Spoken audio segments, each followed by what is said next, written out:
উত্তরের জেলা নীলফামারীতে শুরু হয়েছে আলু ও ভুট্টা চাষের ভরা মৌসুম।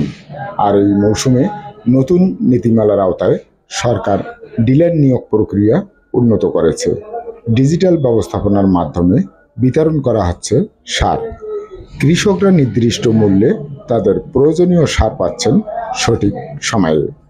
গতকাল সরজমিনে গিয়ে জলঢাকার গোলমুন্ডা কাকড়া চৌবুথিতে কৃষকদের মাঝে সুষ্ঠুভাবে সার বিতরণ করতে দেখা গেছে। স্থানীয় সুবিধাভোগী কৃষকদের সাথে কথা বললে তারা জানিয়েছেন, আমরা ডিলারের মাধ্যমে যে সার পাচ্ছি, আমরা সাধারণ কৃষকরা আমরা উপকৃত হচ্ছি। উপকৃত এই কারণে হচ্ছি যে আমরা সঠিক দামে সার পাচ্ছি। হ্যাঁ, আর ডিলারের মাধ্যমে সার না পেলে অনেক অসাধু ব্যবসায়ী তারা গোদামজাত করিয়ে অনেক গোডাউন বোঝাই করে গিয়ে বাজারে দাম বৃদ্ধি করে। হ্যাঁ, তাই আমাদের সাধারণ প্রান্তিক কৃষকদের অনেক উপকার হচ্ছে। আচ্ছা, এখানে এই ডিলারের মাধ্যমে কোনো অনিয়ম আছে কি সার বিতরণ? কোনো অনিয়ম নাই, সবাই আইডি কার্ড নিয়ে আসতেছে আর জমা দিয়ে সার নিয়ে যেতেছে সঠিক দামে। আচ্ছা, ধন্যবাদ। দর্শক চলুন এখন আমরা যাব বিতরণ কেন্দ্রে, শুনবো তার কাছ থেকে। গোলমুন্ডা ইউনিয়ন মেসার জামিদুল ইসলাম, সার ডিলার।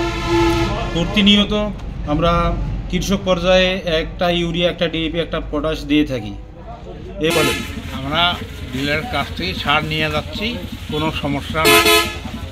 ডিলারের মাধ্যমে সারটা পাওয়া আমাদের পক্ষে ভালো আছে। যখন আসি তখনই পাই। সারটা পাইলে একটু পয়সা করে কম লাগে আর বাজার একটু বেশি লাগে। যেভাবে কৃষি অফিসের দিক নির্দেশনা দেওয়া আছে সেই নিয়ম অনুযায়ী আমরা কৃষকের মাঝে সার বিতরণ করতেছি।